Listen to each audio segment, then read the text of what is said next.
C'est parti. Eh ben, bonjour à toutes et à tous. On va élever nos pensées vers Dieu notre Père, créateur de toutes choses, infinie justice, infinie sagesse, miséricorde, par l'envoi de ses esprits pour nous aider, notamment le guide spirituel de chacun d'entre nous, qui est vraiment cet ami intime du monde spirituel qui nous suit partout, qui respecte notre liberté, notre libre arbitre, mais qui est toujours là pour une parole, un conseil quand nous en avons besoin. À partir du moment où nous faisons de notre côté cet effort de nous tourner vers lui, de nous mettre en syntonie avec lui, donc par le bien, par les bonnes pensées, par l'étude, par le travail.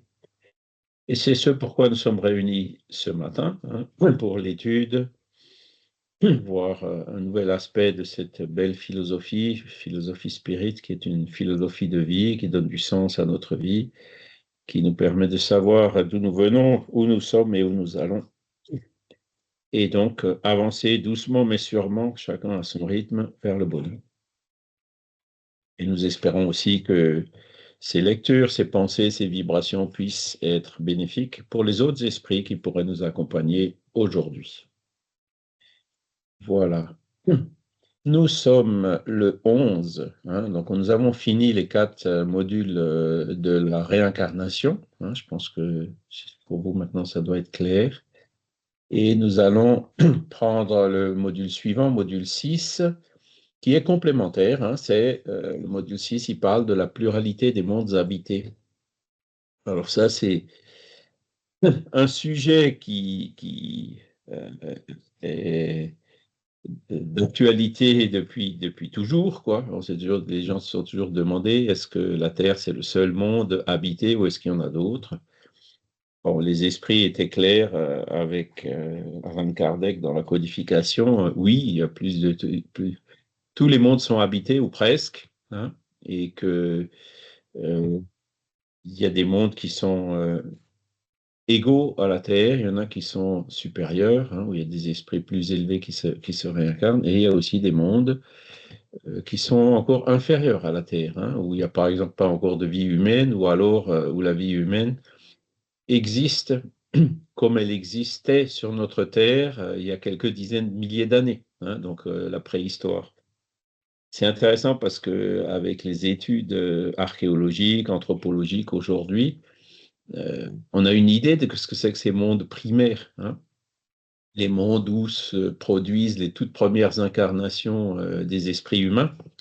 Il suffit de regarder dans les cavernes, etc. Et donc, ça nous donne une idée de ce que c'était que ces mondes. D'ailleurs, nous en venons tous, puisque nous avons tous, comme nous avons vu dans la loi d'évolution, nous avons tous été créés simples et ignorants, c'est-à-dire sans science. Et nous avons, au cours des réincarnations, progressé pour arriver à ce que nous sommes aujourd'hui, donc encore relativement imparfait, mais avec encore beaucoup de chemin à parcourir pour devenir un pur esprit.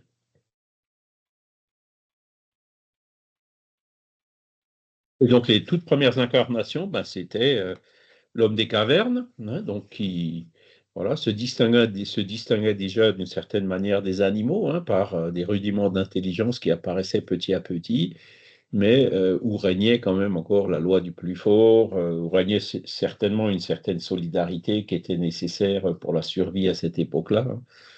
Je ne sais pas quelle est l'espérance de vie de l'homme préhistorique, mais je crois que ça ne dépassait pas les 30 ans, l'homme préhistorique ou la femme préhistorique. Voilà, ce sont nos ancêtres et c'est de là que nous venons.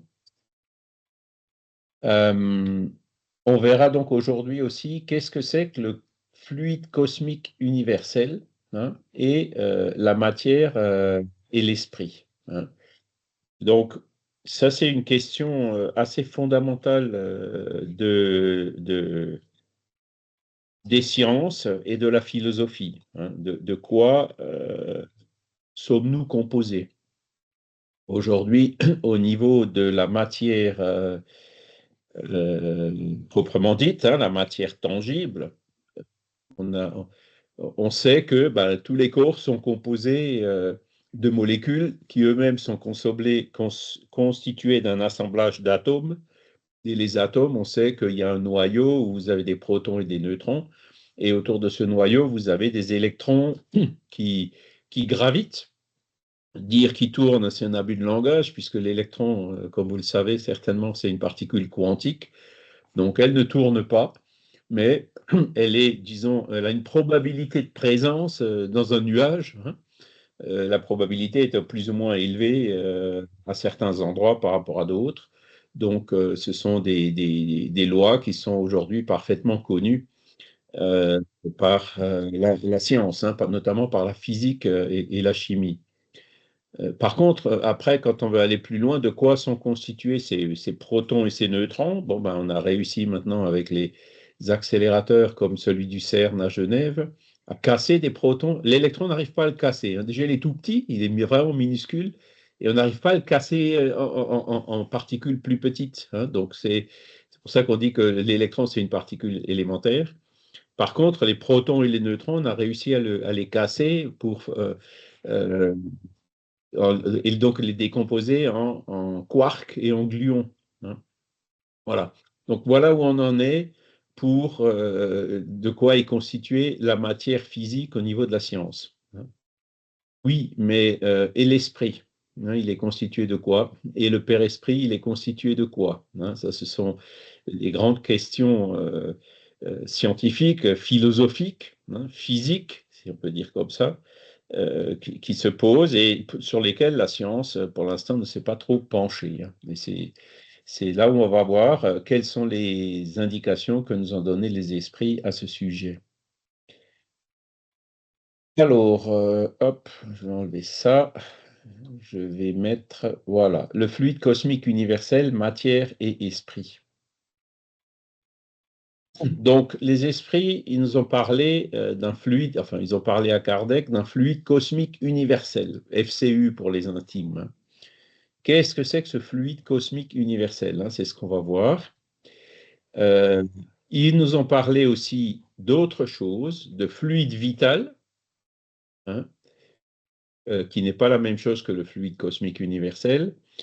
Ils nous ont parlé de la matière, dont je vous ai parlé un petit peu au début, là, les connaissances physiques aujourd'hui sur le sujet.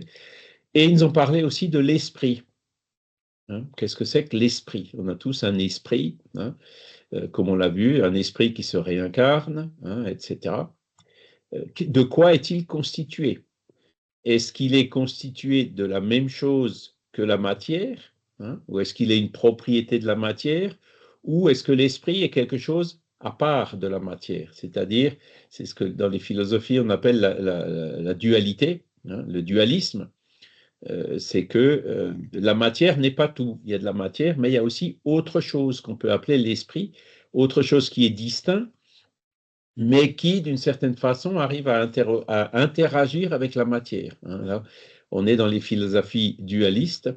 Vous avez à l'opposé des philosophies qui sont monistes, c'est-à-dire qui disent que l'esprit n'existe pas en tant que quelque chose de séparé de la matière, mais qu'il est tout simplement une propriété de la matière. D'accord? C'est-à-dire qu'il n'y aurait qu'une seule chose, c'est de la matière, et une des propriétés de la matière, ce serait de faire l'esprit. C'est notamment cette philosophie moniste qui donne base au matérialisme, qui dit que la conscience est produite par le cerveau matériel, par les neurones et les réactions biochimiques, électrochimiques qui se produisent dans notre cerveau, hein, qu'on arrive à mesurer avec les électroencéphalogrammes notamment, hein. Donc, pour les monistes et les matérialistes, c'est ça, hein, l'esprit n'existe pas, la conscience, c'est le produit du cerveau, et donc le jour où on détruit le cerveau, il n'y a plus de conscience, il n'y a plus rien. D'accord? Alors que le dualisme ou le spiritualisme, hein, dit que l'esprit interagit temporairement avec un corps physique, que le cerveau, c'est comme une radio, hein, qui capte quelque chose qui vient de l'esprit et qui le transforme donc en parole, en gestes, en actes matériels à travers le corps physique. et que c'est une radio qui marche un peu en émetteur-récepteur, c'est-à-dire elle reçoit les ordres de l'esprit pour les transférer au corps, mais le cerveau reçoit aussi, comment dire, ben, les yeux, au niveau des cinq sens, hein, les signaux électriques de nos sens se transmettent au cerveau et du cerveau, ils se transmettent aussi en retour à l'esprit. D'accord? Donc, ça, c'est la manière qu'ont ben, les spirites, entre autres, hein, et les dualistes ou les spiritualistes de comprendre le fonctionnement et le rôle du cerveau, hein, par comme l'existence d'un esprit ou d'un principe spirituel qui est en nous et qui est distinct de la matière. D'accord? Voilà. Alors, concernant le fluide cosmique universel, donc les esprits nous disent, dans la Genèse, item chapitre 6, hein, où il parle spécifiquement de cela, numéro 10, mais vous avez aussi des références dans le livre des esprits, comme on verra un peu plus loin. Il est un fluide éthéré qui remplit l'espace et pénètre les corps. Ce fluide est l'éther ou matière cosmique primitive, génératrice du monde et des êtres. À l'éther sont inhérentes les forces qui ont présidé aux métamorphoses de la matière, les lois immuables et nécessaires qui régissent le monde. Donc là, vous voyez, alors, il y a plusieurs choses à dire sur cette phrase. La première phrase, c'est le mot fluide. Alors, aujourd'hui, les fluides, euh, c'est un mot, un adjectif qu'on retrouve par exemple dans l'expression mécanique, pas un adjectif, un mot, mécanique des fluides, hein. Et la mécanique des fluides, c'est une branche de la physique qui étudie les écoulements des corps liquides ou gazeux, hein, de la vapeur, etc. C'est ce qu'on a, la mécaflux, hein. Vous avez peut-être vu un peu ce que c'est que cette mécaflux, mécanique des fluides, pendant votre cursus scolaire. Et donc, aujourd'hui, ce qu'on appelle fluide, ben, ce sont les liquides et les gaz, d'accord, qui sont fluides, donc qui fluent, qui s'écoulent, hein. Voilà le sens du mot fluide aujourd'hui. Mais à l'époque, le mot fluide avait un sens, un deuxième sens, qu'on pourrait traduire par exemple par un agent ou un support. On ne savait pas ce que c'était que l'électricité à l'époque. Donc on parlait, l'électricité est transportée par le fluide électrique ou par l'agent électrique, qui n'a rien à voir avec les liquides ou les gaz. Voyez, le mot fluide, il était employé dans le sens d'agent, hein, quelque chose. On parlait aussi du fluide calorique. On ne savait pas ce que c'était que la chaleur, comment elle se transmettait et tout. Donc on parlait du fluide calorique. On parlait, le magnétisme, c'est pareil, hein, on ne savait pas non plus comment, on savait qu'il y avait des aimants qui attiraient des choses, et on parlait du fluide magnétique, hein.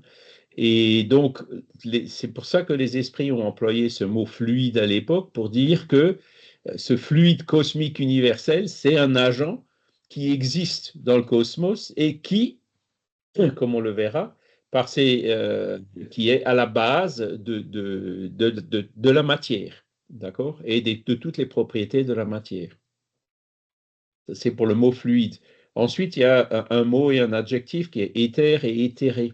Alors l'éther, on sait que c'est un liquide qu'on n'utilise plus beaucoup aujourd'hui, mais qu'on utilisait dans le temps, dans les hôpitaux, la chirurgie, hein, on vous mettez un masque d'éther sur la bouche pour vous endormir un petit peu, pas d'un masque, mais du coton avec de l'éther ou avec du chloroforme.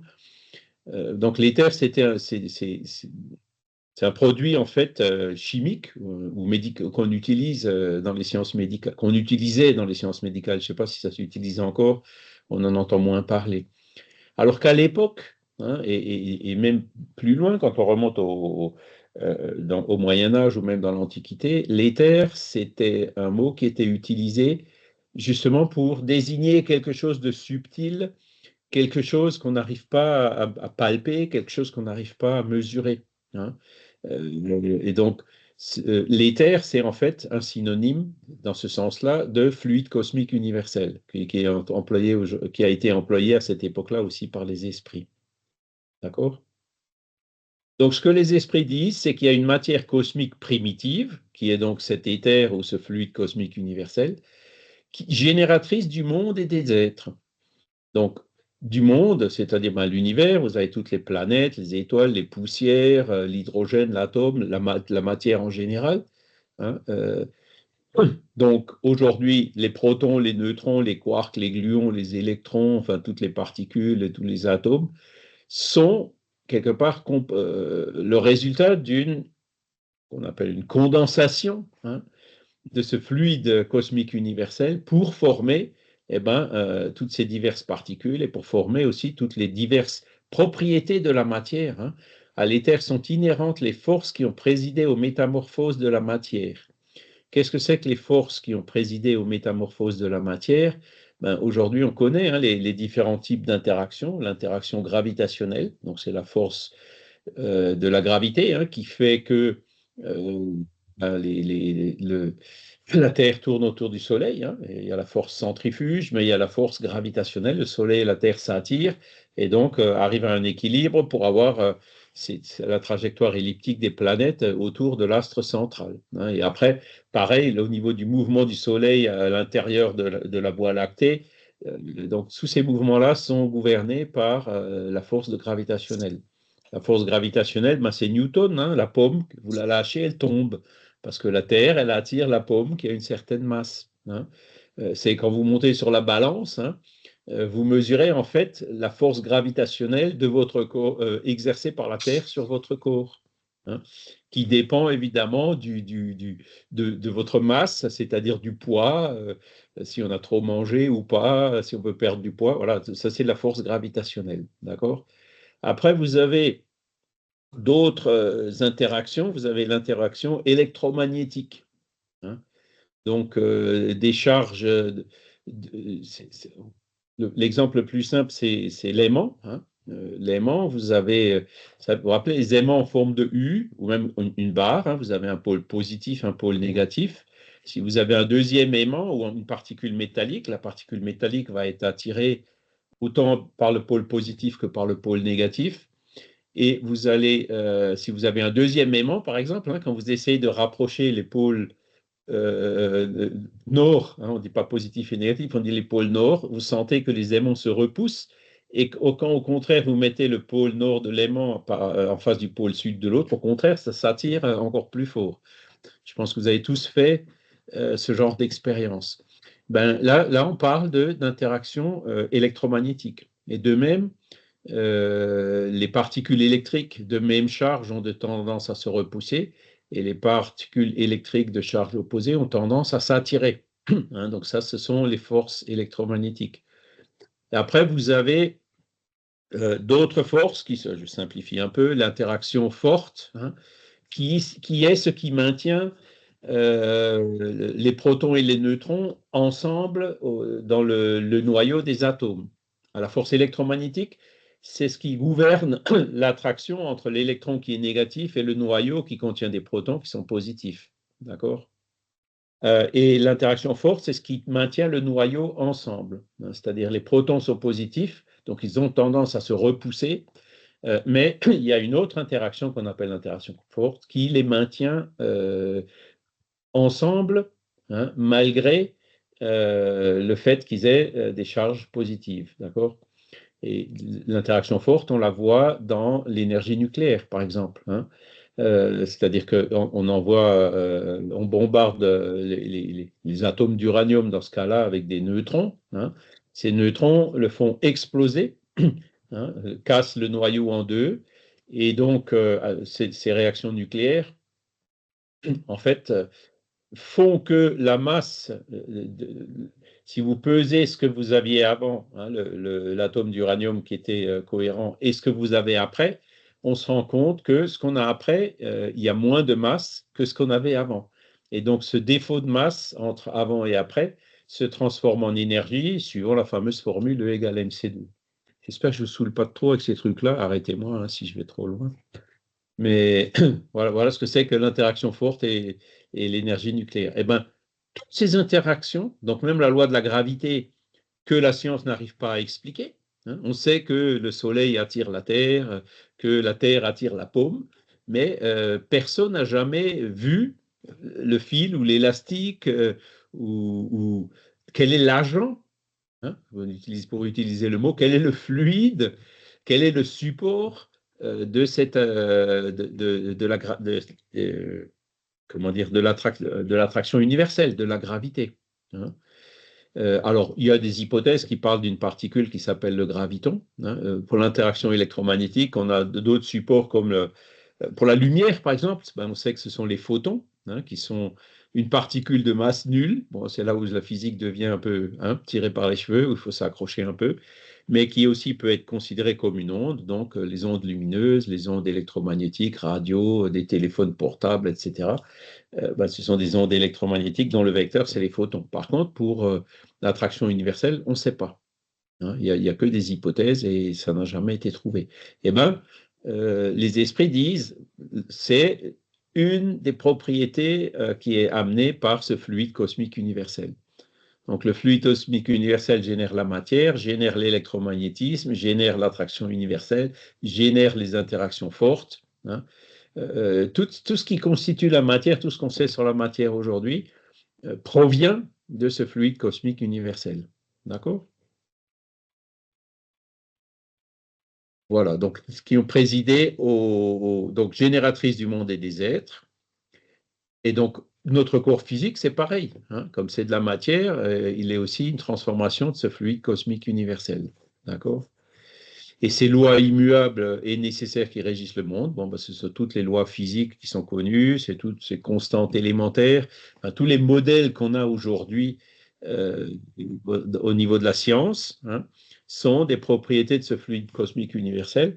On les connaît que partiellement, hein, c'est pour ça que des fois on est obligé de mettre des constantes. Hein, la constante gravitationnelle, hein, le fameux G, hein, ou la constante, la charge électrique de l'électron, ou la constante de Planck en mécanique quantique. Il y a plein de constantes qu'on est obligé de mettre pour que ça fonctionne, et effectivement ça fonctionne.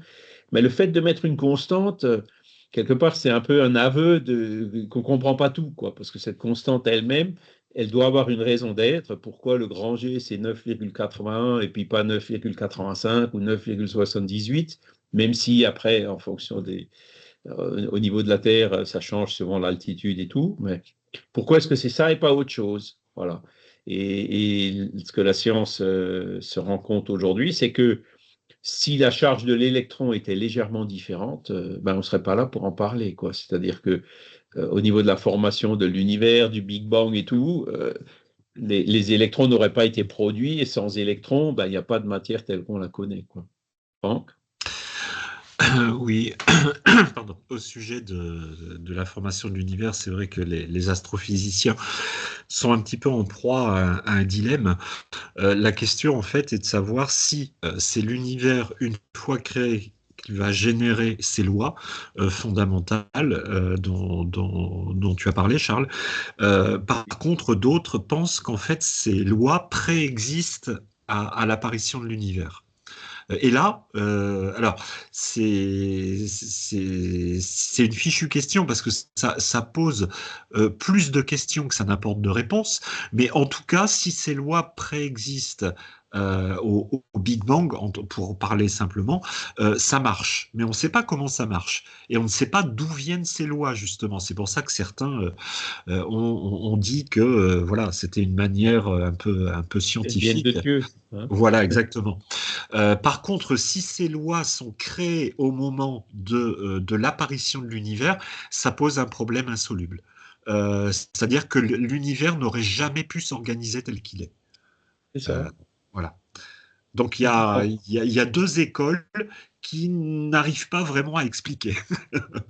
Mais a Ah, c'est ça. priori, la préexistence de ces lois semble plus cohérente, on va dire. Oui, voilà. Et ça, c'est tout le dilemme de la science, quoi, qui freine toujours des cas de fer quand il s'agit de parler de Dieu. Hein. Bon, il y en a certains qui en parlaient, comme Einstein, hein, il était très ouvert. Mais il y a eu pendant très longtemps énormément de résistance pour admettre. Ben, je crois que c'était Laplace hein, quand il parlait avec Napoléon III des équations qui gouvernent le système solaire. Napoléon III qui lui demandait, mais Monsieur Laplace, vous ne me parlez pas de Dieu là? Et Laplace lui a répondu, ben, j'en ai pas besoin. Et ça illustre un petit peu comment dire, la position scientifique actuelle, quoi, qui se dit, bon, ben, tant qu'on peut se passer de Dieu, ce sera mieux, quoi. Mais aujourd'hui, on se rend compte de plus en plus, hein, le réglage fin de l'univers, hein, c'est ce que Franck vient d'évoquer un peu. Il ne peut pas être le fruit du hasard, c'est pas possible. Il faut bien qu'il y ait quelqu'un qui ait prédéfini tous ces réglages fins pour que l'univers puisse exister et pour que, en plus, dans l'univers puisse apparaître la vie pour que nous puissions être là aujourd'hui. Hein. C'est ça dont il est question. Alors, pour le spiritisme, la philosophie spirit, les esprits étaient très clairs et Kardec l'a admis assez rapidement en disant, bon, ben voilà, Dieu, c'est l'intelligence suprême, cause première de toute chose. D'où vient le fluide cosmique universel? Ben, il vient de Dieu, hein, c'est une émanation de Dieu. Hein. Et a priori, c'est dans ce fluide que résident toutes les raisons, toutes les causes. Le jour où on trouvera ce fluide et qu'on arrivera à l'analyser, on arrivera probablement à avancer un peu, je ne dis pas à tout connaître, hein, parce que la science avance très lentement, pas à pas, quelle est la signification intrinsèque de toutes ces constantes. Hein. Qu'est-ce que c'est que la vitesse de la lumière? Pourquoi est-ce que c'est 300 000 km/s et pas 200 000 ou 400 000? Hein. Tout ça, en fait, c'est lié et ce sont des propriétés de ce fameux fluide cosmique universel. Donc, les esprits, là, ont donné, il y a 168 ans maintenant, une grosse piste pour la science, pour dire, si vous voulez progresser, cherchez ce fluide cosmique universel qui est à la base du monde et des êtres. D'accord? Voilà. Et ces lois qui régissent le monde, elles sont immuables. Hein.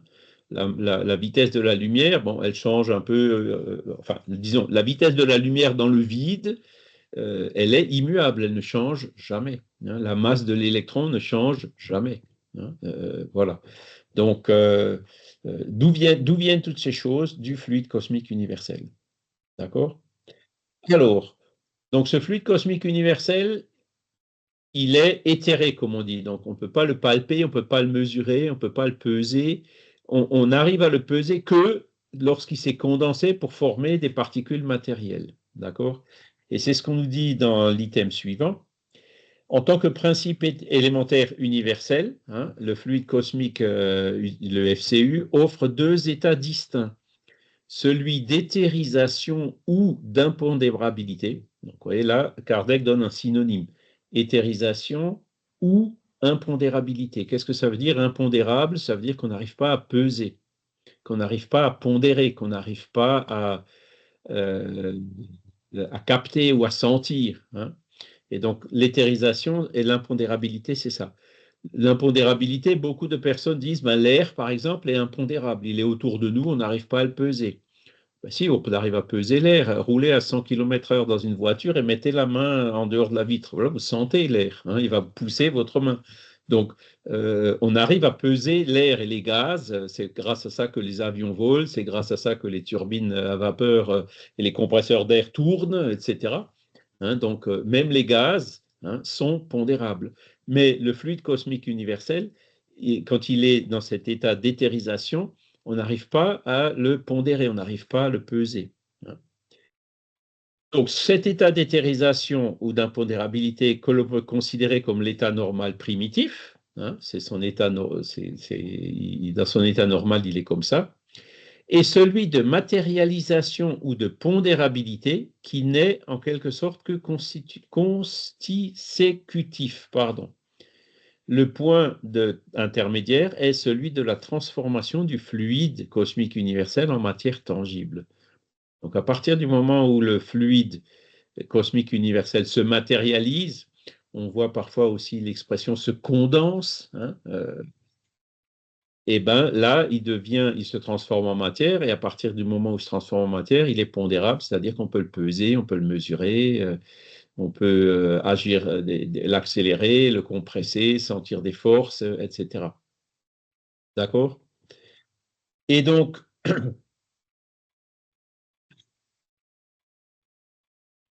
ce fluide, comme on dit, dans son état normal, il est éthérisé ou impondérable, mais il peut se condenser pour devenir pondérable. D'accord? Alors, on sait que dans l'être humain, on a trois choses. Hein. Il y a le corps physique, qui est, voilà, ce qui est pondérable. On a l'esprit, donc l'esprit qui, lui, est impondérable et de nature différente, comme on va le voir. Et on a aussi l'intermédiaire entre les deux, qui est le corps spirituel ou le Père-Esprit. D'accord? Et le Père-Esprit, on dit, les esprits disent qu'il est semi-matériel. Ça veut dire que le Père-Esprit, c'est déjà une forme de condensation du fluide cosmique universel, mais qui est intermédiaire. Cette condensation produit cette semi-matière, mais n'est pas suffisante pour produire la matière. D'accord? Donc, ce Père-Esprit ou cette semi-matière n'est pas non plus encore l'objet des recherches de la science d'aujourd'hui. Hein, la science n'a pas encore ne s'est pas encore intéressé dans la science aujourd'hui, dans les modèles scientifiques aujourd'hui, il n'est pas considéré que la matière existe sous d'autres formes que celles que l'on connaît. Hein. Et là, c'est aussi donc une grande nouveauté que les esprits ont apportée en disant que la matière n'existe pas que sous la forme dont on la connaît, hein, c'est-à-dire les particules, les atomes, l'électromagnétisme, la lumière, etc. Hein, ça, ce sont les formes de la matière qui sont connues. Elle existe aussi sous d'autres formes. Hein. Alors aujourd'hui, bon, la science ne s'y intéresse pas, mais il y a plein d'anomalies dans les modèles actuels. Hein. Par exemple, l'énergie noire ou la matière noire, hein, qui sont quand même 97% pour l'énergie noire et 95% pour la matière noire. 95% de la matière, on sait qu'elle existe quelque part, mais on ne sait pas où, on n'arrive pas à la voir, on n'arrive pas euh, à déterminer où elle se trouve. Et pourquoi, où est-ce qu'ils sont venus à ces chiffres-là? C'est parce que, après le Big Bang, depuis le Big Bang, l'univers est en expansion. Et donc, les lois gravitationnelles, notamment, hein, permettent de calculer cette expansion en fonction de la masse, l'énergie initiale, etc. Et donc, euh, pour que les lois collent à ce qu'on observe, notamment cette vitesse d'expansion qu'on arrive à mesurer aujourd'hui, on est obligé de considérer qu'il y a 95% de matière quelque part qu'on n'arrive pas à voir. Voilà. Alors, qu'est-ce que ça veut dire? Bon, ça veut dire que nos équations sont encore très limitées. Hein. On, on, on observe 5% et on déduit quelque chose sur 100% avec un 95% qu'on ne connaît pas. C'est quand même un peu, comment dire, le modèle n'est quand même pas aussi parfait que ça. Hein. Et comment faire pour trouver où sont ces 95% de matière noire? Voilà. Si si le fluide cosmique universel existe à des états moins pondéré moins pondérable que la matière, c'est peut-être une piste pour trouver au moins une partie de cette matière noire, de cette énergie noire qu'on ne connaît pas aujourd'hui. D'accord? Donc, les esprits, alors, ils sont clairs, hein, ils nous donnent les principes. Évidemment, ils ne donnent pas tout le détail. Hein. Ils n'amènent pas des équations sur un plateau. Hein, ce n'est pas comme ça que ça fonctionne. Mais si au moins les scientifiques daignaient réfléchir un petit peu sur la base de ces éléments fondamentaux, euh, à mon avis, la science aurait déjà avancé davantage que ce qu'elle n'a avancé aujourd'hui, hein, ça c'est clair. Alors, après, donc ça c'est pour tout ce qui est matériel, tout ce qui est corps physique, tout ce qui est planète, etc. Hein. Ensuite, j'ai le soleil, mais ça n'a pas duré longtemps, il monte. Donc. Ensuite, il y a une deuxième chose qu'on avait vue au début, c'est le fluide vital. Alors, le fluide vital, question 65, il est présent dans tous les corps vivants de la nature. Donc, tout ce qui vit a du fluide vital. Une plante, l'herbe, les microbes, les êtres humains, les animaux, évidemment. Euh, toute la matière qui a les caractéristiques du vivant, selon les esprits, contient un autre agent, un autre fluide, qui est ce qu'on appelle le fluide vital. Sans le fluide vital, la vie n'existe pas. Le jour où nous, par exemple, on n'a plus de fluide vital, eh ben, la vie cesse, donc on meurt, on se désincarne. Le corps meurt et on se désincarne. D'accord? Le fluide vital, c'est comme un carburant qui est nécessaire au phénomène de la vie sous sa forme matérielle. D'accord? Hein? Et donc, Ce fluide vital que nous, on a quand on est incarné, mais que les esprits, une fois désincarnés, n'ont plus, ils n'en ont plus besoin du fluide vital, puisque eux, ils n'ont plus de matière tangible à faire vivre. Vous voyez ce que je veux dire, hein? Le fluide vital, c'est une caractéristique des personnes vivantes incarnées. Les esprits n'ont pas de fluide vital, ils n'en ont pas besoin. Ils ont leur père-esprit, comme nous, on a notre père-esprit, mais ils n'ont pas besoin du fluide vital comme nous, on en a besoin pour la vie. Magali? Bonjour. Bonjour. Si les esprits désincarnés n'ont pas besoin du fluide vital, pour quelles raisons on peut voir des cas de vampirisation où ils viennent récupérer le fluide vital des êtres incarnés? Bah, c'est une bonne question. C'est une bonne question. Euh, les esprits qui vampirisent, ce ne sont pas des esprits très élevés, on est bien d'accord, hein. Oui. Donc, c'est vrai que les esprits qui sont encore assez bas et proches de la Terre peuvent effectivement encore chercher à vampiriser, entre guillemets, du fluide vital, hein. Euh, voilà. Alors, comment est-ce que ça se produit exactement? Ben, on ne sait pas, je suis incapable de vous le dire. Mais voilà. Et il y a une autre caractéristique. Si par exemple, donc on a du fluide, on a un fluide vital dans la vie, mais si c'est notamment le problème des cas de suicide, hein, une personne qui se suicide, elle se suicide alors qu'elle a encore du fluide vital pour vivre le restant des jours qui étaient prévus, quoi. Qu'est-ce qui se passe à ce moment-là, hein? Où va ce fluide vital? Eh ben, c'est une des explications qui est donnée. Alors, il me semble que c'est l'esprit de Léon Denis, si je ne me trompe pas, qui parle dans l'introduction du livre d'Yvonne Pereira sur... C'est quoi déjà le titre? Elle a écrit un livre sur le suicide. Et donc, Mémoire d'un suicidé. Mémoire d'un suicidé, voilà, merci Christiane. Et donc, dans ce livre, l'esprit explique que c'est justement par ce fluide vital qui est encore là, c'est ça qui complique la séparation de l'âme et du corps, hein, et que les liens persistent en fait jusqu'à ce que le fluide vital se soit complètement écoulé dans la masse, enfin, dans le corps, qui en fait, dont la décomposition commence déjà, quoi. Donc, c'est c'est ce qu'on sait sur le fluide vital, hein. On a un certain nombre de témoignages qui montrent que donc il existe chez les désincarnés, que les désincarnés n'en ont pas besoin, même si parfois, alors quelqu'un a écrit quelque chose dans la conversation, certains esprits qui sont encore attachés à la Terre, hein, euh, ils peuvent effectivement encore vampiriser. Alors Franck nous écrit, c'est une vampirisation de l'énergie psychique. Donc, effectivement, ces esprits-là, ils vampirisent pas forcément que du fluide vital, ils peuvent éventuellement aussi vampiriser autre chose, hein. Voilà. Ok, mais par contre, on ne sait pas, parce que on ressent bien quand même que les esprits incarnés sont faibles, fatigués, euh, mais on ne sait pas finalement comment les désincarnés utilisent ce fluide vital et ce qu'ils en font réellement. Tout à fait. C'est-à-dire que, D'accord. voilà, on a du mal déjà. Alors, les esprits, c'est les esprits qui sont venus nous dire, voilà, on a du fluide vital. Mais c'est quoi le fluide vital, hein? Je vous parlais tout à l'heure de. Le père-esprit, c'est quoi? La science, c'est pas. Elle nous aide pas du tout là-dessus en ce Mhm. moment, hein.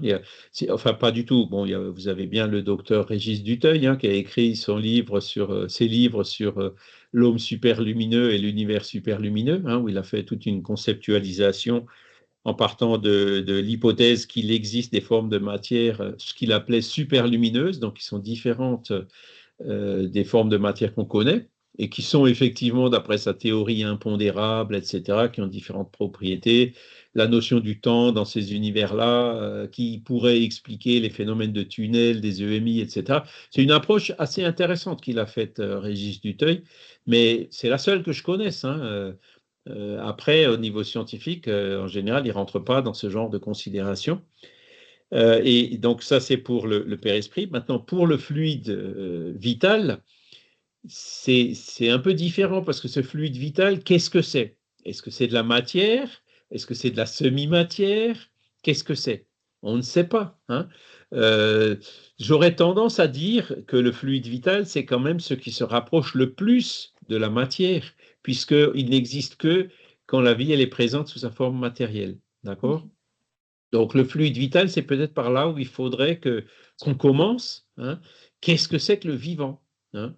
Qu'est-ce que c'est que le vivant? Et il y a en ce moment de plus en plus de recherches et d'études qui sont faites, hein, les fameuses médecines parallèles, médecine chinoise et autres, hein. J'ai lu un livre de la docteure Florence Pousset, ça vous dit quelque chose? Votre corps énergétique vous parle, quelque chose comme ça? Le titre, hein. Et donc, on a d'ailleurs fait un petit résumé pour une prochaine revue Spirit. Et donc, ben, ces médecines parallèles, notamment les photokirlians, par exemple, qui aujourd'hui se sont transformés en un autre procédé qui s'appelle Gas Discharge Valve BioWell, hein. Donc, c'est un appareil où on met, ben, comme pour les photokirlians, on met les doigts dans un appareil et donc qui mesure l'effet corona autour des doigts. Ils ont fait une corrélation entre quelle zone de quel doigt et quel organe du corps physique. Et avec ça, ils arrivent à visualiser quelque chose. Alors, qu'est-ce que c'est qu'ils visualisent? Hein, qu'est-ce que c'est que l'aura? Qu'est-ce que c'est que l'auréole des seins? Hein, ben voilà, il n'est pas impossible que le fluide vital il soit pour quelque chose. Et là, donc, comme on arrive par un champ électrique relativement faible, hein, pour les photokirlians, créer un effet corona, hein, euh, qu'on arrive à visualiser ou à filmer ou à capter par des capteurs d'images, ben, on voit pas un effet, on voit un effet, si on ne voit pas le fluide vital lui-même, hein, si l'aura, ce n'est pas le fluide vital, c'est peut-être un effet, hein, un rayonnement de ce fluide vital qu'on arrive déjà à visualiser aujourd'hui avec des appareils. Voyez. Donc, les choses évoluent, hein, et je pense que le jour où la science elle s'intéressera de plus près à ces phénomènes-là, je pense qu'on arrivera assez rapidement au fluide vital. Par exemple, Florence Pousset, elle arrive, son appareil arrive aussi, le GDV BioWell arrive aussi à mesurer le niveau d'énergie globale d'une personne. Hein. Est-ce que c'est le niveau de fluide vital? Peut-être, hein. C'est là où il faut continuer les recherches pour savoir exactement à quoi ça correspond. Donc, elle arrive notamment à visualiser si vous êtes fatigué ou si vous êtes en pleine forme, mesurer un niveau global d'énergie et mesurer aussi un niveau global de stress. Mais ça, c'est autre chose.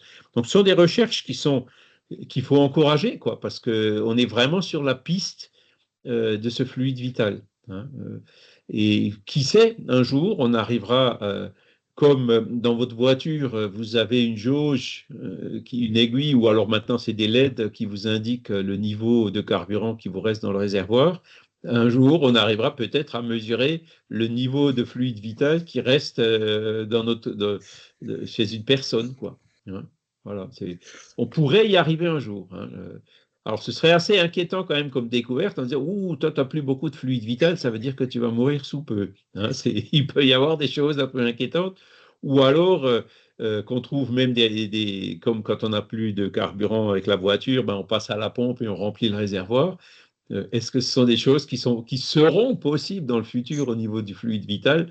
Voilà, je ne sais pas, hein, mais c'est en tout cas ce vers quoi on tend. Et quand on écoute Divaldo Pereira-Franco, quoique récemment, il y avait une vidéo euh, qui a été filmée alors qu'il était déjà très malade, là, il y a quelques semaines. Lui décrit beaucoup ce genre de choses. Il dit, j'aurais déjà dû mourir, mais en négociant avec le monde spirituel, j'ai réussi à avoir un moratoire pour rester un peu plus longtemps, pour continuer mes missions, hein, parce que les conférences sont en œuvre caritative et autres. Et donc, qu'il lui aurait remis un peu de fluide vital. Donc, ce sont des technologies qui se produisent déjà dans le monde des esprits. D'accord? Est-ce qu'on y arrivera un jour ici? Ça m'inquiète quand même un peu, hein, en disant que ben, le milliardaire, ça risque de coûter un peu. Le milliardaire qui a de l'argent, il pourra se faire remplir son réservoir de fluide vital pour plus vivre plus longtemps, alors que le pauvre, il ne pourra pas. Vous voyez, il y aura probablement des questions éthiques qui seront liées à ce genre de découverte, hein. C'est peut-être pour ça qu'elles n'ont pas encore été découvertes, hein. Il faut attendre que notre monde évolue un peu plus d'un point de vue éthique, hein, l'évolution morale, avant d'arriver à ce genre de découverte. Mais moi, je suis clair, hein, bon, je le connaîtrai peut-être pas dans cette vie, hein, mais ce sont des choses qui viendront avec le temps. D'accord? Alors, d'où vient ce fluide vital? Qu'est-ce que c'est que ce fluide vital? Eh bien, c'est aussi une transformation du fluide cosmique universel. D'accord? C'est ce que nous dit ce paragraphe au niveau de la question numéro 65. Alors là, il y a quand même un truc qui est intéressant parce qu'ils nous disent, bon, ce fluide vital, qu'est-ce que c'est? Ils disent, c'est ce que vous appelez fluide magnétique ou fluide électrique. Ah tiens, fluide magnétique. Le fluide magnétique, on parle de magnétisme, l'électromagnétisme, les aimants, etc. Mais on parle aussi du magnétisme des passes, hein, les passes, les magnétismes à la Mesmer ou les magnétiseurs. Donc le magnétisme, il est employé dans ce sens-là aussi, hein. Le magnétiseur, en gros, une personne, il transfère du fluide à une autre personne, hein. Qu'est-ce que c'est que ce fluide que le magnétiseur transfère? Là, les esprits nous donnent une piste. Ils nous disent, ben, c'est quelque chose qui est peut-être pas identique, mais proche ou en tout cas lié à ce fluide vital. D'accord? Et bizarrement, il parle aussi de fluide électrique animalisé. Je vous rappelle qu'à l'époque, en 1857 ou 61, quand a écrit, 60, quand a été écrit le livre des esprits, on ne savait pas ce que c'était que l'électricité. Aujourd'hui, on sait que ce sont justement ces particules chargées, comme ou alors des ions, hein, qui circulent. L'électricité, c'est ça, c'est les électrons qui circulent ou qui vibrent, hein, le courant alternatif ou le courant continu, dans des matériaux conducteurs, ou alors les ions qui sont par exemple dans de l'eau, hein, quand on fait l'électrolyse, qui expliquent la circulation du courant. On sait ce que c'est que l'électricité aujourd'hui. À l'époque, ils ne savaient pas, donc c'est pour ça qu'ils parlaient de fluide, hein. Mais bizarrement, ils parlent là du fluide magnétique ou fluide électrique animalisé. Et ben, je suis en train de lire un livre, un autre livre là, qui... Oh, alors là, pour le voir.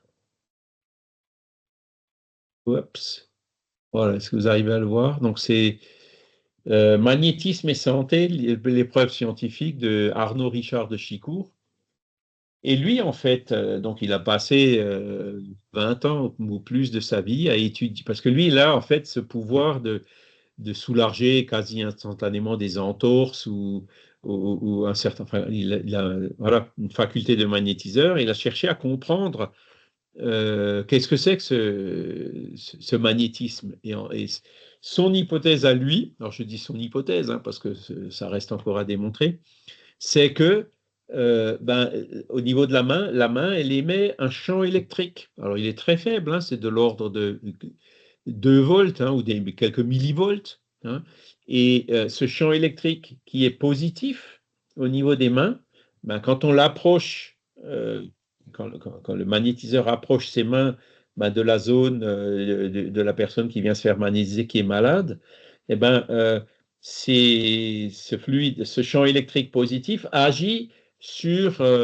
des ions hein, qui sont au niveau du corps physique, quand ils sont positifs notamment, qui sont liés au phénomène d'oxydation au niveau du corps, donc là on rentre dans la biochimie, et donc arrive à faire migrer ces particules oxydées et qu'elles rentrent dans le système sanguin et dans l'élimination au niveau du corps.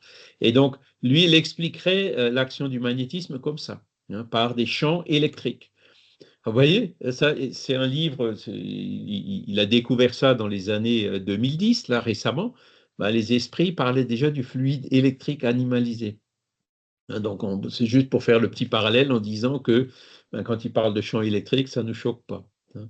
Et Donc ça d'ailleurs, il a fait remonte. l'expérience, et ça, c'est quelque chose qu'il faudrait que j'essaie de faire aussi. Quand vous avez un appareil qui mesure des champs électriques, vous savez, c'est des appareils qui existent aujourd'hui hein, pour voir si vous êtes sous une ligne à haute tension ou des choses comme ça, ou les câbles, les Wi-Fi et autres, hein, qui arrivent à mesurer si vous êtes au milieu de champs électriques un peu trop intenses. Et ben, ces appareils-là, lui, avec un appareil comme ça, il arrive à mesurer les 2 volts qui sortent de sa main, de champ électrique, il arrive à le mesurer. Alors qu'au niveau magnétique, on parle toujours de magnétisme animal, eh ben c'est zéro, il n'y a pas, hein. Le corps physique n'émet pratiquement pas de champ magnétique, hein. Le corps physique n'est pas un aimant, même s'il y a dans le corps physique certaines cellules qui ont des propriétés comme les aimants, vous voyez. Donc, bon, nous, en tant que spirit, moi, quand je lis ces choses-là, je suis toujours très positif par rapport à ça. Il faut absolument que les recherches et que la science continuent et avancent pour qu'on puisse mieux comprendre ces phénomènes et mieux arriver tout doucement à ces questions de fluide vital, comme on est en train de le voir ici, et voir dans un deuxième stade au niveau du Père-Esprit. Alors, Franck? Oui, c'était simplement pour rebondir un peu sur cette histoire de production au niveau de la biochimie et de la chimie cellulaire. Quand on respire de l'oxygène qui est présent dans l'air. Cet oxygène va être distribué dans toutes les cellules du corps. On a à peu près 17 milliards de cellules dans le corps. Et en fait, lorsque l'oxygène rentre dans la cellule, elle va se fusionner avec la molécule de glucose grâce à un élément qui intervient, ce qu'on appelle les mitochondries. Et en fait, cette fusion entre l'oxygène et le glucose va générer 3 effets. Un effet thermique, ce qui fait qu'on a une température. Cette température, elle est régulée en permanence par la commande neurologique. Ça, c'est le premier point. Le deuxième point, c'est que ça produit de l'eau. Donc, c'est pour ça qu'on est constitué à 60% d'eau. Et le troisième élément, qui est beaucoup plus problématique, c'est qu'on va produire du gaz carbonique. Et ce gaz carbonique, étant toxique pour les cellules, va se lier avec l'eau pour donner un complexe qu'on appelle l'acide carbonique. Et cet acide carbonique va être cassé par des éléments qui sont présents dans les globules rouges. Et en fait, ce fractionnement de l'acide carbonique va générer une production d'ions H+, dont tu parlais, Charles. Et ces ions H+, vont rentrer en compétition avec les ions chlorés dans la cellule. Et cet échange d'ions H+, donc c'est des ions hydrogène H+, et des ions chlorés vont générer une polarité électrique. Et c'est la raison pour laquelle, en fait, en permanence, nos cellules produisent de l'électricité. Donc, à la fois, on est des petites centrales chimiques, mais aussi des petites centrales électriques. Voilà. Donc cette énergie, quand on parle d'énergie vitale, quand on parle des différentes formes de fluide, d'énergie, moi ça m'intéresse beaucoup parce que finalement, c'est vrai que notre organisme fonctionne aussi sur cette base de production d'électricité. On sait très bien que dans certaines pathologies, lorsque cette polarité électrique ne fonctionne pas bien, eh ben l'organisme, ça tombe à plat, quoi. Donc, c'est là où apparaissent les maladies, quoi, les déséquilibres et les maladies. Oui, des déséquilibres, tout à fait, tout à fait. Florence Pousset, elle appelle ça la bioélectrophotonique. Hein, Ouais. et donc, tous ces mécanismes dont parle Franck sont aujourd'hui bien étudiés, bien connus par... c'est quoi la discipline? La biologie? Enfin, l'étude du corps humain, du fonctionnement des cellules et tout ça, quoi, hein. Oui, oui. Et Voilà. d'ailleurs, ce qui est intéressant, c'est qu'en fait, c'est une piste qui est de plus en plus explorée sur l'espoir de trouver un traitement pour certaines pathologies neurologiques, où justement c'est un problème électrique, hein, puisque en fait l'influx à partir du motoneurone, de la commande respiratoire, ne fonctionne plus. Donc on va essayer de rétablir un câblage électrique cohérent, quoi, et surtout efficace. Donc, Oui, donc Arnaud Richard de Chicourt, là, Christiane, j'ai vu qu'elle nous a mis la couverture, notre spécialiste en bibliographie du livre, Lui dit, moi je mets mes mains, bon, il y a par exemple une tendinite, donc il y a des ions H+, qui sont quelque part perdus au niveau du tendon à cause de ces phénomènes d'oxydation, de ces déséquilibres et tout. Et lui, avec sa main, donc il arrive à rééquilibrer cela et donc à faire de sorte que cet excès d'ions H+, hein, H+, qui sont d'ailleurs aussi liés à ce qu'on appelle le pH, hein, qui est acide ou basique, hein. Quand vous avez plus de H+, c'est acide. Quand vous avez plus de OH-, c'est basique, hein. Et donc, il arrive par le mécanisme de sa main à créer un champ électrique qui va résorber cet excès d'ion H+, et soulager le problème ou la douleur ou le traumatisme, l'entorse ou autre, hein. Mais après, on se dit, bon, si sa main apporte un champ électrique, pourquoi est-ce qu'on ne pourrait pas inventer un appareil qui crée un champ électrique? Et pourquoi est-ce qu'on a besoin de la main d'un magnétiseur? Est-ce qu'on ne peut pas créer des appareils qui pourraient mesurer alors, c'est des champs qui sont quand même très faibles, hein, on parle de millivolts, hein, des champs électriques, mais qui sont quand même de l'ordre du mesurable, mesurer où se produisent ces déséquilibres et ensuite venir avec un appareil. On peut même imaginer un asservissement qui mettra le champ juste nécessaire, juste le temps nécessaire pour aller soulager ce déséquilibre. Voyez où ça peut mener, hein, où la médecine peut effectivement aller, quoi, hein. Mais Charles, ça existe déjà, enfin, ça existe déjà plus ou moins. Il y a toute une partie de, alors c'est surtout étudié en rééducation et en kinésithérapie post-traumatique avec l'électrostimulation qui donne des résultats assez intéressants. Voilà. Et donc, Florence Pousset, bon, elle parle de ce genre de choses. Elle parle aussi, par exemple, elle a fait des mesures. euh, D'ailleurs, son livre, je l'ai reçu par Jean-Marie Le Gall, hein, qui est magnétiseur, parce qu'elle a expérimenté avec lui, hein. Elle avait donc Jean-Marie Le Gall, quelques patients qui étaient là pour se faire magnétiser par lui. Donc, elle mesurait avec son gaz discharge valve là, les énergies et puis donc la situation autant du magnétiseur que du magnétisé avant et après la passe magnétique. Et donc, son appareil va mesurer qu'effectivement, par exemple, si la personne avait un problème au foie, il a magnétisé à cet endroit-là, l'appareil indiquait qu'effectivement, il y avait un problème au niveau du foie et qu'après le passe magnétique, ce problème s'était considérablement amélioré. Et en même temps, elle mesurait l'énergie de Jean-Marie Le Gall, qui était élevée au départ, qui juste après était relativement faible, mais qui très vite, quelques minutes plus tard, était pratiquement revenu à son normal. Vous voyez, il y a plein de choses comme ça que l'appareil arrive effectivement à mesurer. Donc ce GDV BioWell, apparemment, ce serait un appareil qui permet de faire plein de mesures.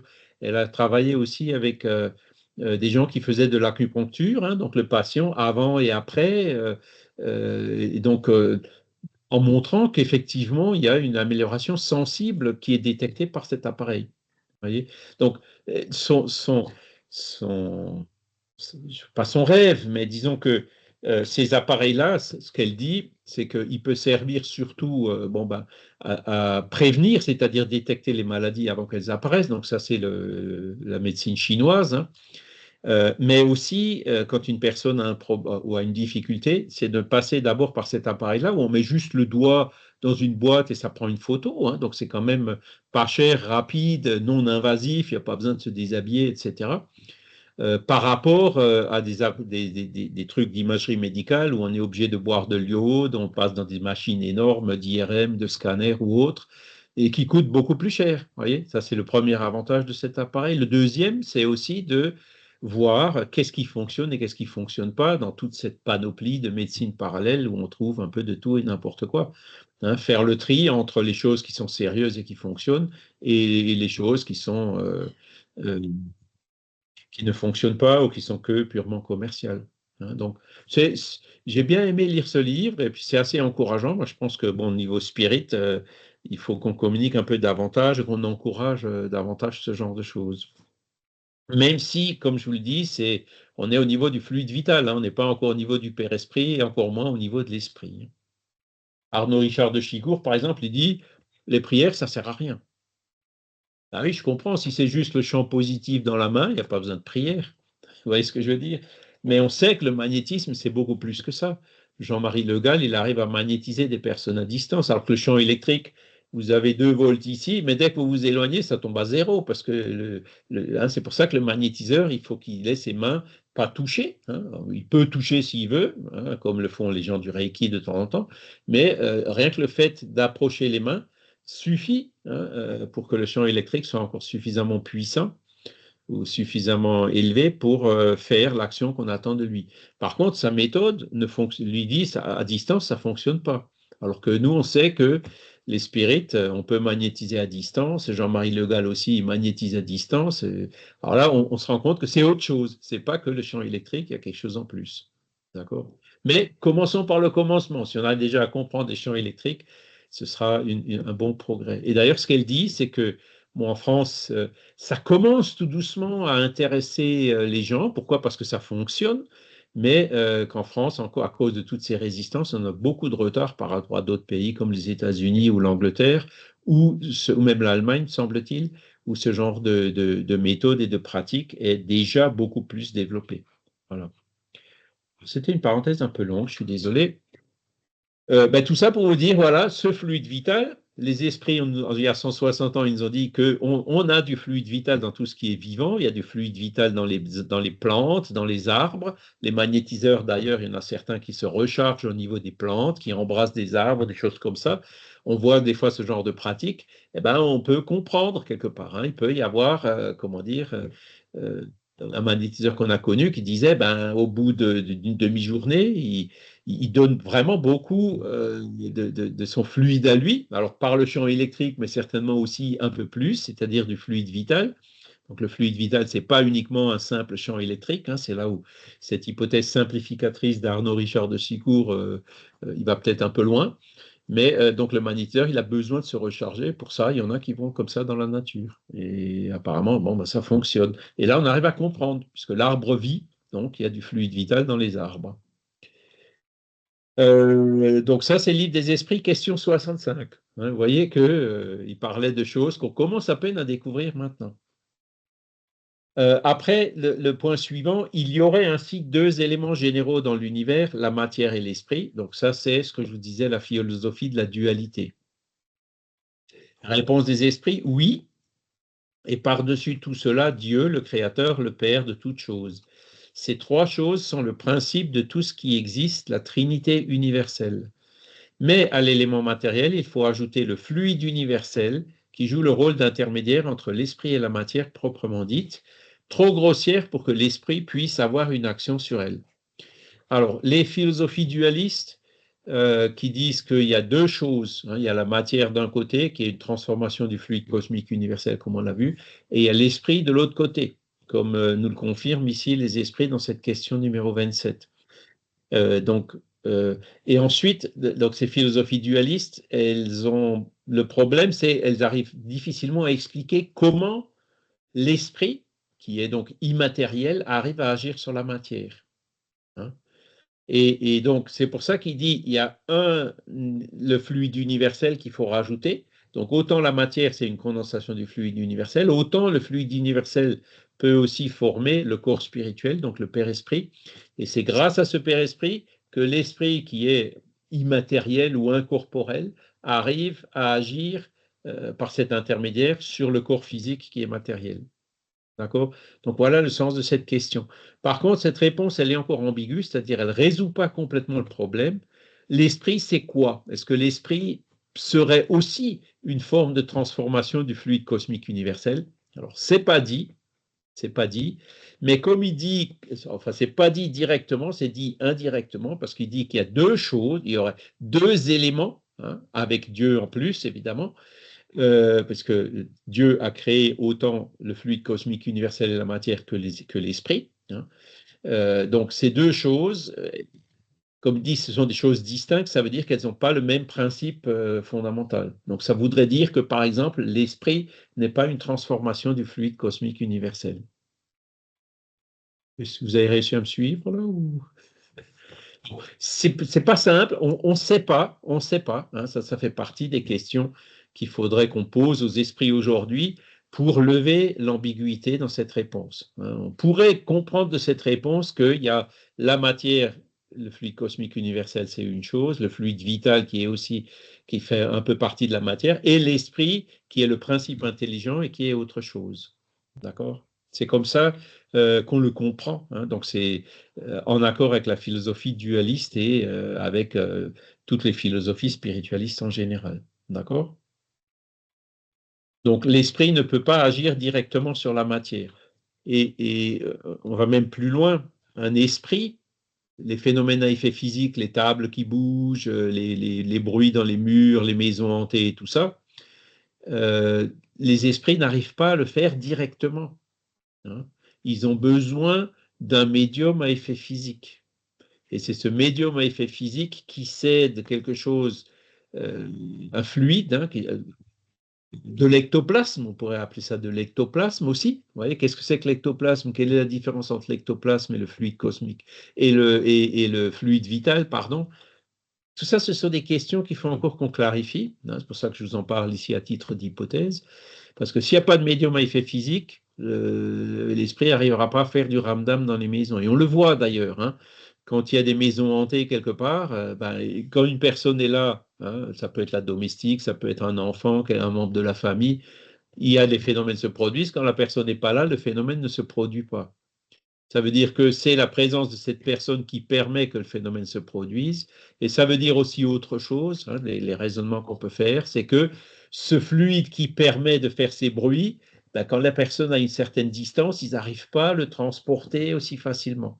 Vous voyez, tout ça, ça va dans le sens pour dire que ce fluide qui permet les phénomènes à effet physique, sur lequel les esprits arrivent à agir pour produire ces phénomènes physiques, faire léviter des tables, etc., c'est un fluide de nature matérielle. D'accord? Voilà. Et donc là, on est vraiment dans le cœur de la philosophie dualiste. Il y a eu plusieurs articles sur ce sujet dans les dernières revues Spirit, donc je vous invite à les lire parce que ça va beaucoup plus dans le détail et c'est très intéressant. Et comme dit, ce sont des questions qui sont aujourd'hui pas résolues, sur lesquelles on essaye de faire des raisonnements, on essaye de comprendre, mais on n'a pas encore de certitude. Et donc la question, pardon?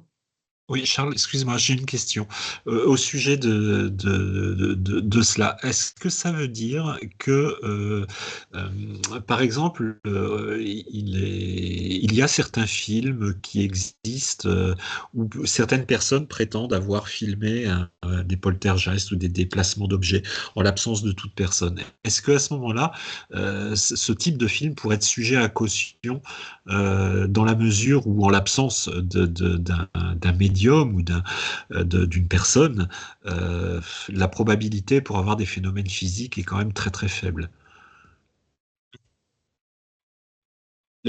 Ce qui complique un peu la chose, c'est que souvent, le médium à effet physique, il permet aux esprits de provoquer ces phénomènes, mais c'est à son insu. Il n'en a pas conscience que les esprits du pic du fluide pourraient réaliser le phénomène. Donc ça peut très bien être un voisin ou quelque chose, tu vois. Maintenant, si c'est une maison qui est complètement isolée dans la campagne et qu'on met une caméra là et qu'il n'y a absolument aucune personne vivante présente, effectivement, là, c'est encore un phénomène intéressant pour lequel il faut se poser la question, comment est-ce que les esprits arrivent à produire ça sans qu'il y ait absolument personne, donc qui pourrait éventuellement être médium à son insu, à proximité, tu vois. Donc, ça fait partie de ces travaux de recherche qu'il faut entreprendre pour essayer de mieux comprendre le phénomène. Parce que dans le phénomène, par exemple, de la rue des Noyers à Paris, que Kardec décrit dans la revue Spirit, il a demandé, mais c'est qui le médium? Il dit, c'est une personne qui habite la maison juste à côté et qui, sans s'en rendre compte, cède du fluide que les esprits utilisent pour produire le phénomène. Tu vois, ça peut être quelqu'un à proximité. Alors, la personne sentira peut-être une fatigue ou quelque chose, mais elle n'aura pas forcément conscience que c'est elle qui sert de support, ou qui produit le fluide qui est nécessaire pour que le phénomène puisse se produire. Maintenant, si c'est effectivement au milieu du désert, qu'il n'y a personne autour, que la caméra fonctionne toute seule, là, effectivement, il faudrait se poser la question, comment ils y arrivent? Est-ce qu'ils arrivent quand même à transporter du fluide sur une certaine distance ou est-ce qu'il y a d'autres sources dans la nature de fluide? Est-ce que c'est des interventions, par exemple, on parle beaucoup d'ufologie aujourd'hui. Qu'est-ce que c'est que les ovnis? Bon, ben, ce sont, comment dire, des extraterrestres qui peuvent, des habitants d'autres planètes, hein, puisqu'on est dans le sujet de la pluralité des mondes habités, qui peuvent venir sur la Terre et qui auraient des corps pas physiques, hein, puisque les accélérations, les mouvements des ovnis et tout ne seraient pas possibles pour de la matière avec la masse et l'inertie telle qu'on la connaît, mais qui pourrait être une matière encore intermédiaire entre le Père-Esprit et puis notre matière physique à nous, et qui pourrait peut-être aussi servir de support pour créer les phénomènes. Toutes les hypothèses sont ouvertes, hein, donc il faut faire des recherches pour essayer de mieux comprendre. Et donc le dernier point, la question 25, qui justement est un peu là pour clarifier cette question 27, la réponse qui est encore un peu ambiguë. Kardec demande clairement, est-ce que l'esprit, alors l'esprit là, c'est l'esprit avec un E minuscule, hein, donc c'est le principe intelligent, hein, c'est pas l'esprit de mon grand-père, de ma mère, de Pierre, Paul ou Jacques, en tant qu'individualité, un esprit avec son père-esprit. Là, on parle vraiment d'esprit avec un E minuscule, donc c'est que hein, la matière et l'esprit. Hein, la matière est le principe intelligent, donc c'est l'esprit dans ce sens générique, non individualisé. Est-il indépendant de la matière ou n'en est-il qu'une propriété, comme les couleurs sont les propriétés de la lumière et le son une propriété de l'air? Donc, vous voyez, il savait déjà quelques propriétés de la lumière qui étaient les couleurs et le son, il savait aussi qu'il se propageait par l'air. Hein. Voilà. Et donc, il dit, est-ce que l'esprit, c'est une propriété de la matière ou est-ce que c'est quelque chose qui est indépendant de la matière? Réponse, là où ils sont encore une fois relativement clairs, l'un et l'autre sont distincts. Ça veut dire que la matière, c'est une chose et l'esprit, c'est une autre chose. Donc, ça renforce cette hypothèse dualiste. Hein. Il y a ces deux éléments généraux de l'univers, hein, la matière et l'esprit. Mais il faut l'union de l'esprit et de la matière pour intelligenter la matière. Voilà. Donc, tout ce qui est manifestation intelligente dans la matière se fait à partir du moment où il y a un lien entre l'esprit et la matière. Donc, par exemple, dans le vivant, hein, par exemple, dans l'être humain, hein, il y a bien l'union temporaire, certes, de l'esprit et de la matière qui permet le vivant et des manifestations intelligentes au sein de la matière. La matière elle-même, vous prenez de la matière inerte, hein, une pierre, ben, elle n'est pas intelligente, elle est là. On connaît sa masse, on connaît ses propriétés, on connaît éventuellement son rayonnement, on connaît. Mais voilà, c'est tout. Il n'y a pas plus d'intelligence que ça. Le comportement d'une pierre est complètement déterministe, quoi. Hein. Alors que dans le vivant, non, le déterminisme n'existe plus, justement, grâce à la présence de l'esprit, grâce à cette philosophie dualiste, grâce aux philosophies spiritualistes, hein, qui disent que la conscience n'est pas le produit du cerveau. Le cerveau, en fait, c'est juste l'intermédiaire entre l'esprit et le corps physique. Donc voilà pour ce cours. Alors c'est c'est un sujet pas très simple. Je vous invite quand même à lire le support dans le détail, hein. Il y a un peu plus d'informations, sachant que ce sont des questions sur lesquelles les connaissances à l'époque étaient quand même très limitées. Aujourd'hui, elles le sont toujours, mais un peu moins qu'à l'époque. Donc, je pense qu'aujourd'hui, on pourrait, d'ailleurs, tous les éléments que j'ai essayé d'expliquer aujourd'hui, notamment ces recherches récentes et autres, ça donne des pistes pour voir et pour essayer de mieux comprendre ces bases. Et pour l'instant, ce qui est intéressant, c'est que le spiritisme n'a pas peur du progrès de la science. Hein. Au contraire, il l'encourage. Hein, parce que Einstein, la relativité, l'équivalence entre l'énergie et la matière, ça ne contredit pas du tout la théorie du fluide cosmique universel. Au contraire, ça l'explique même un peu mieux. Voyez. Et si un jour la science démontre qu'il y a quelque chose dans les concepts spirites qui sont faux, ben, le spiritisme n'hésitera pas une seule seconde à modifier ce principe, quoi, en disant, bon, là, à l'époque de Kardec, les esprits ont dit ça, aujourd'hui, la science démontre autre chose, donc le spiritisme avancera avec la science. D'accord? Magali. Oui, je change un peu de sujet, mais pas vraiment complètement. Je voulais avoir votre avis. Il va y avoir une conférence qui va durer 3 jours sur la spiritualité universaliste à Cazeneuve. Je ne sais pas si vous avez l'info. Je Non, pense que non, oui. non. Alors attendez, je vais essayer. Voilà, je vous mets dans le. Spiritualité universaliste. Ouais, Oui. je viens de vous mettre là dans la conversation la présentation. Euh, et en fait, ben justement, il va y avoir des informations, enfin des conférenciers qui vont parler de l'ufologie, des enfants indigos, du magnétisme, etc.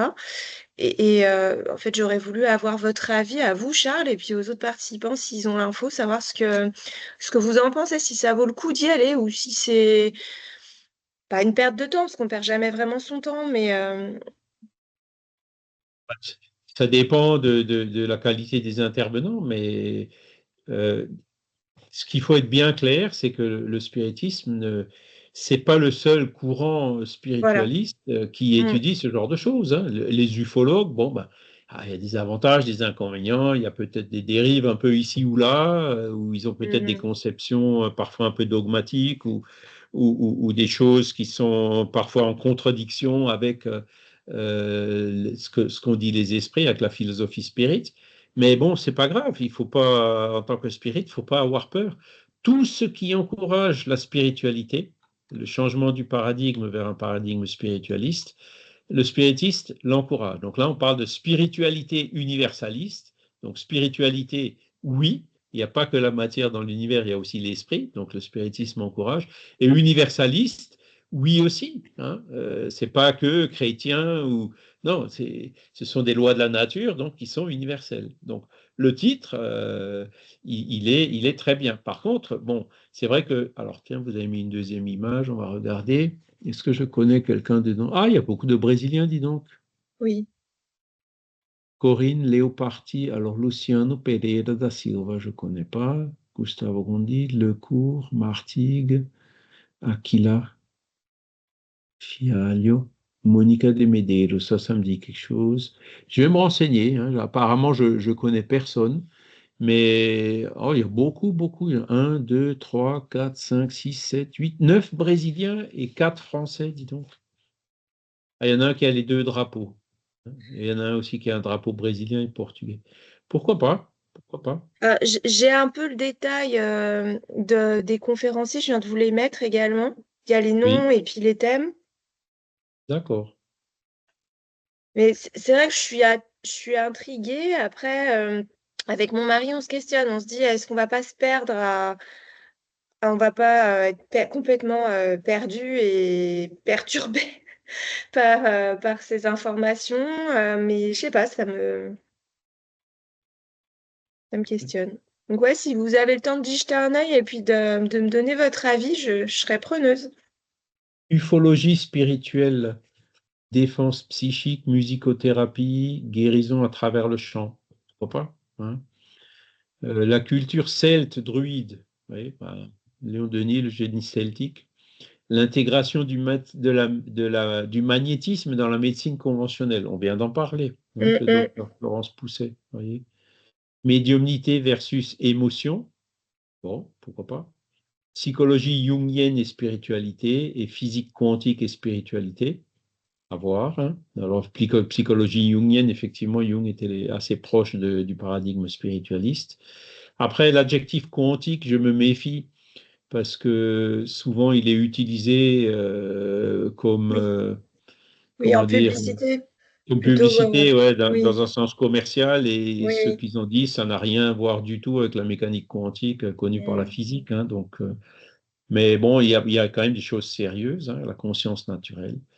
Pourquoi pas, vous voyez, ce sont des choses, moi je vois ça comme la matrice du contrôle. Je vois ça comme apométrie. Oui, alors ça, l'apométrie, ah ben voilà, Luciano Pereira da Silva, ça me disait aussi quelque chose. La transcommunication instrumentale, c'est l'IFRES qui s'occupe de Oui, ça. oui. Donc, pourquoi pas? Hein, je pense que ça vaudrait le coup, effectivement, d'aller, comme on dit, jeter un œil. Hein. Je vais d'ailleurs Et regarder. l'apométrie, qu'est-ce que vous en pensez, Charles? L'apométrie, c'est quelque chose qui a été développé au Brésil, euh, mais ils ont donné un nouveau nom à des choses existantes, hein. Et donc, alors j'ai jamais étudié l'apométrie dans le détail, mais ceux qui ont étudié dans le détail ils disent, bah, ils, ils font comme si c'était quelque chose de nouveau, alors qu'en fait, c'est rien de neuf, quoi. C'est juste un autre nom qu'ils ont donné sur quelque chose qui existait déjà, qui est, alors je ne sais pas si c'est l'assistance aux esprits souffrants ou le magnétisme, et il y en a même qui ont trouvé dans l'apométrie quelques principes qui étaient un peu douteux, quoi. Maintenant, pourquoi pas, hein, voyage chamanique à travers la sagesse universelle du tarot de Marseille. Alors là, ça pour moi, ce serait déjà un peu plus, comment dire, fumeux, hein, mais bon, pourquoi pas, Folklorique. hein. Le chamanisme, ben, j'ai lu aussi, hein, dans le livre de Stéphane Alix, hein, quand il est allé au Pérou, hein, dans la jungle amazonienne du Pérou, aller prendre enfin bon, non, le spiritisme n'encourage pas de prendre des produits hallucinogènes, quoi. Il y a pas besoin de ça, quoi, hein. C'est quoi le deuxième? Le tarot de Marseille, bon, ben, voilà, bon, je dis pas que ça fonctionne pas, mais ça reste quand même un support matériel qui peut effectivement aider certaines personnes, tout comme la boule de cristal ou le verre d'eau, hein, qui est parfois nécessaire à certains médiums pour que leur faculté se déclenche, mais c'est un pur support, quoi, qui n'a pas de propriété au-delà, enfin, c'est mon avis, hein, que celle de servir de support à l'inspiration du médium qui en fait vient d'ailleurs, il vient pas des cartes, quoi, hein, voilà. Mais après, bon, pourquoi pas?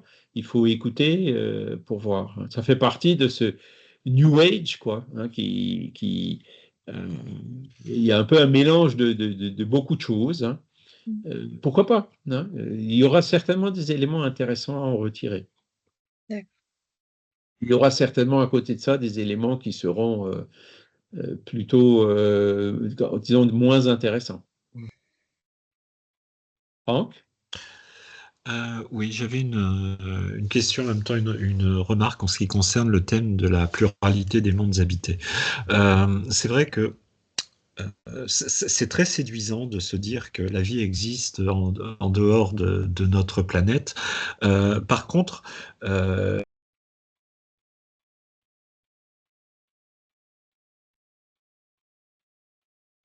T'entends plus, Franck? Qu'est-ce qui s'est passé? Par contre, oui, c'est parce que mon micro s'est coupé.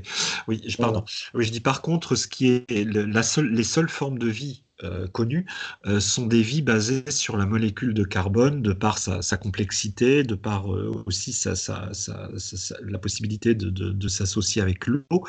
Dans la revue Spirit, il est fait mention de communication disant que quasiment toutes les planètes sont habitées. On connaît actuellement assez bien les planètes du système solaire et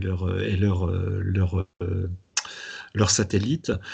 Et bon, aucune forme de vie n'a pu être détectée, ni au niveau spectrométrique, des choses comme ça.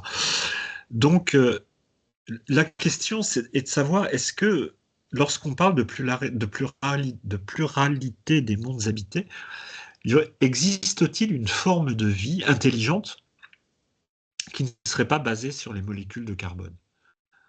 Ça, c'est une question qui m'intéresse Oui, beaucoup et une je ne forme sais de pas vie je ne sais intelligente qui pas n'est où pas en est la basée science sur par rapport à ça. ouais, une forme de vie intelligente qui est pas basée sur les molécules de carbone. Eh ben, oui, il y en a. Le monde des esprits. Nos solars, c'est pas basé sur des Oui, molécules de carbone, c'est quand même oui, des formes intelligentes. oui, mais c'est pas Tu vois? physique, c'est pas Ah matériel. oui, c'est pas physique, voilà. Voilà. C'est-à-dire, il dit bien, hein, parce que Flammarion à l'époque savait déjà que Jupiter était une planète gazeuse, sa masse Mhm. et tout, et que on pourrait pas vivre avec un corps physique sur Jupiter, c'est pas possible, hein. Ouais. Et donc quand les esprits sont venus dire, et d'ailleurs ils le disent quand on lit les communications de Bernard Palissy par l'intermédiaire de Victorien Sardou, hein, dans la revue Spirit de 1858, il dit que eh ben, il y a des entités qui sont plutôt sur le sol de Jupiter, il y en a d'autres qui sont élevées dans les airs, Donc, on voit très bien que si la forme de vie là-bas n'est pas avec des cours physiques et de la biologie matérielle telle qu'on l'entend, tu vois. Oui, Alors, les forces après, naturelles on se inconnues. pensait que, effectivement, la force naturelle inconnue, ouais, ou la pluralité des mondes habités, hein, qui c'est aussi un livre qu'il a écrit. Ouais. Et donc, euh, à l'époque, il pensait quand même que sur Mars, il pouvait y avoir des formes de vie similaires à la nôtre. Mais ça, donc, c'était à la science de démontrer si c'est possible ou pas. Aujourd'hui, la science, elle arrive à la conclusion qu'il n'y en a pas. Par Alors, contre, il y, ils il y disent en qu'il a y très avait de l'eau peu. sur Mars, Ouais, il y avait peut-être des formes de vie sur Mars, ouais. même si hein, il n'y en a pas aujourd'hui, apparemment, hein, sauf peut-être dans le sous-sol ou je ne sais où, les endroits où on n'a pas encore pu aller voir. Mais apparemment, il y a quand même des vestiges qui pourraient laisser comprendre qu'à un moment donné, il y avait peut-être eu des formes de vie sur Mars, hein. Ouais. Donc ça, c'est une chose. Donc au niveau du système solaire, la science aujourd'hui n'a pas trouvé de signes de vie sur aucune des planètes du système solaire, hein. Donc ça, c'est, je pense, plus ou moins établi. Après, ben, maintenant, vous avez les exoplanètes, hein. Donc, je ne sais pas combien de milliers ont déjà été découvertes. Et dans ces exoplanètes, il y en a qui ont des conditions de pression, de température qui sont très similaires à la Terre et sur laquelle il pourrait y avoir des formes de vie intelligentes, vers lesquelles d'ailleurs en ce moment ils sont en train d'orienter des antennes pour envoyer des signaux, pour essayer de capter des resquisses de signaux qui contiennent une forme d'intelligence. Voilà, ben, la recherche scientifique continue et doit continuer. Voilà. Parce que d'après les esprits, nous qui sommes incarnés maintenant sur Terre, on peut très bien se réincarner sur un monde solaire, hein. Et donc, comme il y a des milliards de systèmes équivalents au système solaire dans l'univers, il doit y avoir l'embarras du choix, hein. Et peut-être que dans ces études sur les exoplanètes, on trouvera peut-être des signes. Alors, elles sont trop loin pour qu'on puisse voir dans le pour y aller ou pour comprendre ce qui se passe à sa surface. Mais avec ce qu'on observe, on arrive déjà à voir s'il y a de l'oxygène ou pas. On arrive déjà à voir certains composés chimiques qui pourraient environner entourer cette planète, ou alors détecter des signaux qui pourraient provenir, électromagnétiques, hein, qui pourraient provenir de ces planètes et qui pourraient là démontrer hein, que la probabilité qu'une vie similaire à la nôtre existe sur cette planète, elle est grande. Et ça, c'est le boulot de la science, hein.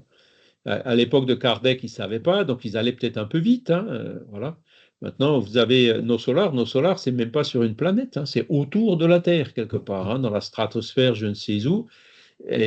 Parce que les esprits, eux, ils sont partout.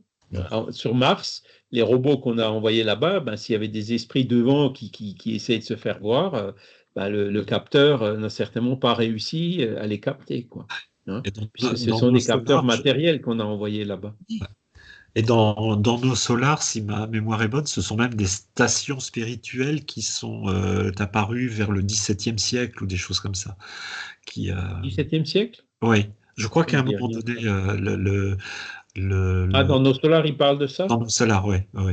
Ouais, ouais, bon, bah, ces cités spirituelles, certainement, elles existent effectivement depuis longtemps avant le spiritisme, hein. Parce qu'il y a toujours eu des esprits qui se désincarnent et qui ont eu besoin d'être recueillis dans le monde spirituel quelque part. Et les esprits, eux, ce qu'ils disent, ils disent, voilà, c'est toutes ces planètes, c'est pas fait uniquement pour récréer notre vue, mais tout a son utilité dans la nature et dans l'univers, quoi. Donc, eux, ils disent qu'effectivement, les esprits peuvent être partout, même si on les voit pas. Ah oui. Voilà. Et si ce n'est que pour la beauté aussi.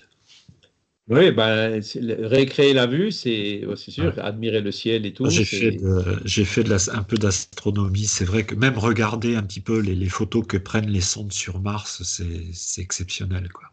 Exceptionnel. ça, Des c'est ça. paysages fabuleux. Il n'y a pas les Désertiques, petits mais fabuleux. bonhommes verts, malheureusement, Non, il mais n'y a pas. Non, non. C'est très désertique, mais c'est magnifique, quoi. C'est voilà. magnifique. Alors, pour ceux que ça intéresse aussi, il y a plein de commémorations du centenaire de la mort de Flammarion, hein, en ce moment, puisqu'il est mort, ben, je ne sais plus si c'est mai ou... Attendez, je vais regarder la date. C'est ces jours-ci, hein, l'anniversaire de sa mort. Et je crois que ça clash avec le... Alors, Camille Flammarion...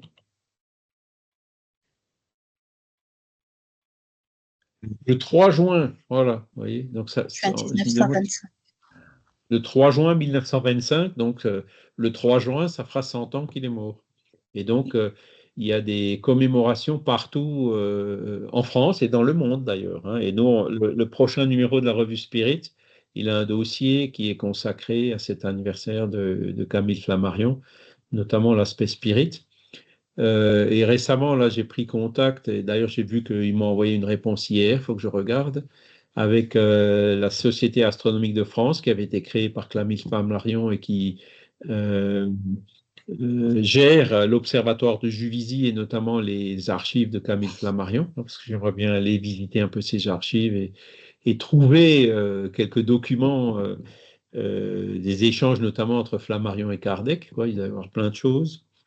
Et donc, bon, ils sont en train d'organiser des événements un peu partout. Et il y en aura un notamment à Montigny-le-Château, en Haute-Marne, là où il est né. Et il me semble que le 3 juin, il y a quelque chose à Paris. Donc, je vais regarder. C'est aussi des choses qui pourraient éventuellement être intéressantes pour aller voir. Et alors, ce que j'ai découvert aussi, c'est qu'il y a un projet qui a été financé au niveau des universités qui s'appelle Archiflamme. Archi comme archive et Flamme comme Flammarion, où ils vont créer une édition digitale des archives de Camille Flammarion, notamment de ses lettres, avec 5 dimensions. Et une de ces dimensions, c'est le spiritisme. Et donc, il y a la Sorbonne, enfin, il y a tout un mouvement universitaire autour de Flammarion qui parle justement de spiritisme. Et donc, c'est quelque chose qui est pour nous aussi une très bonne nouvelle et très intéressant au niveau du spiritisme. Voilà. Donc là aussi, j'ai pris contact avec le coordinateur de ce projet Archiflamme, mais lui ne m'a pas répondu encore. Donc, on va voir. Il y a plein de choses qui se passent, vous voyez, comme ce congrès que nous signale Magali, autour et en marge du mouvement spirit. Donc nous, on ne craint pas la concurrence, hein, tant mieux. S'il y a des gens qui font des bonnes choses, nous, ce qu'on souhaite, c'est qu'il y ait des bonnes choses qui soient faites, hein. On ne cherche pas du tout à avoir l'exclusivité en quoi que ce soit. Et donc, voilà, il y aura certainement des bonnes choses à prendre partout. Est-ce que vous avez d'autres questions sur le sujet? Donc, la semaine prochaine, on verra il y a 3 modules, hein, sur la pluralité des mondes habités. Donc là, on a vu un peu de quoi on est composé. Ensuite, on verra la Terre, le minéral, le végétal, l'animal et l'humain, hein, comment se fait l'évolution de l'âme, en fait, hein, de l'esprit, avec un petit e.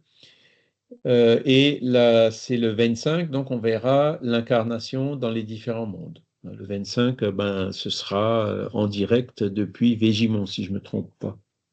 Ouais, c'est ça. Donc on sera dans la salle araignée, hein, où il y a du bon réseau. Voilà. Et là, on verra effectivement cette incarnation dans les différents mondes, ce que les esprits en disent.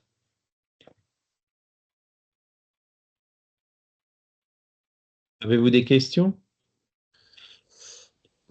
Écoutez, je vous propose alors qu'on s'arrête là, hein, et on va remercier aussi les bons esprits qui étaient là pour nous faire réfléchir, nous aider à réfléchir dans ces choses, dans ces concepts. Que